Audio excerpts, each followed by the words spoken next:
खुद को खुद से रिहा करने की, आजाद करने की बात कर रहे हैं यहाँ पे। यही सेम चीज माइकल एंगेलो नाम के एक आर्टिस्ट ने भी बोली थी कि Lord free me from my self, जिसका लिटरल ट्रांसलेशन यही होता है जो इस लाइन में लिखा है। यही सेम चीज संत कबीर ने भी अपने एक दोहे में बोली है, अभी हम आगे देखेंगे थोड़ी देर में। तो क्या होता है खुद को खुद से रिहा करने का मतलब, क्यों इतने बड़े बड़े लोग सेम चीज की बात कर रहे हैं? इस चीज को समझने के लिए ना आप रूमी का ये कोट सुनो।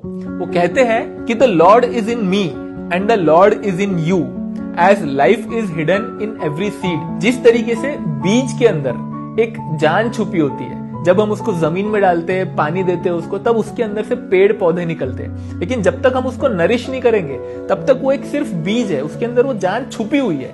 उसी तरीके से हम सब के अंदर रब छुपा हुआ है, लेकिन जब तक हम अपने आप को नरिश नहीं करेंगे, हम उसको उस मुकाम पे नहीं लेके आएंगे, तब तक हम उस रब को नहीं देख पाएंगे अपने अंदर। और यही सेम चीज इस कुन फाया कुन में भी लिखी हुई है। जो मुझ में समाया वो जो तुझ में समाया। पर कैसे करेंगे हम खुद को नरिश, किस तरीके से हम देख पाएंगे उसको? तो इसके लिए रूमी आगे कहते हैं कि rubble your pride my friend and look for him within you. मतलब पहले आप अपना घमंड, अपना जो ईगो सेल्फ है ना, उसको खत्म करो, उसके बाद अपने अंदर झांक के देखो, तब आपको उसका दीदार होगा। पर ये ईगो सेल्फ होता क्या है और कैसे खत्म करेंगे हम इसको? हिंदुइज्म में कहते हैं ना कि हम सब की जो आत्मा है वो उस परमात्मा से आई है। मतलब हम सब के अंदर जो सोल बसती है ना, उसका सोर्स एक ही है। उस गॉड का एसेंस हम सब के अंदर मौजूद है। लेकिन जैसे जैसे हम बड़े होते हैं ना, हम उस एसेंस को ना करप्ट कर देते हैं। हम बच्चों को बोलते हैं ना कि ये भगवान का रूप है, हम बड़ों को तो नहीं बोलते।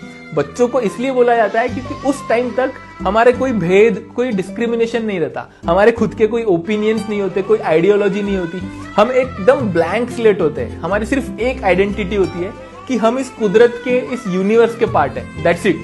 लेकिन जैसे जैसे हम बड़े होने लगते हैं, हम अपने आप की एक अलग आइडेंटिटी क्रिएट कर लेते हैं इन दुनियावी चीजों को लेकर। हम बोलते हैं ना कि हम इस रिलीजन को बिलोंग करते हैं, हम इस आइडियोलॉजी में मानते हैं, मेरे पास इतना पैसा है, मैं अमीर हूं, मेरे पास ये डिग्री है, मैं इंजीनियर हूं। हमने अपने अंदर ही एक नकली मैं बना दिया है जो हमको कुदरत से नहीं मिला था, हमने इस दुनिया में आकर बनाया है। तो उस नकली मैं को फॉल्स सेल्फ या ईगो सेल्फ भी कहा जाता है, जो हमारे ट्रू सेल्फ से कंप्लीटली अलग है।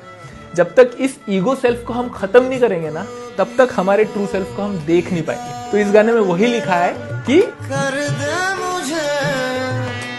मुझसे ही रिहा। मतलब मेरा जो फॉल्स सेल्फ है उससे रिहा कर। अगर मैं उससे रिहा हो गया तो क्या होगा? अब मुझको भी हो दीदार मेरा। तो यही चीज ना संत कबीर ने भी एक दोहे में लिखी हुई है। वो कहते हैं कि प्रेम गली अति सांकरी, इसमें दो न समाई। मतलब अगर आप उस रब से इश्क करते हो, उसको पाना चाहते हो ना, तो ये जो इश्क की गली है ना, ये बहुत छोटी है। इसमें एक टाइम पे एक ही रह सकता है कोई। मैं था तो हरि नहीं, अब हरि है मैं नहीं। तो अगर आप हो, आपका जो नकली मैं है, अगर आपके अंदर वो बसा हुआ है, तो उस टाइम पे हरि नहीं रहेगा।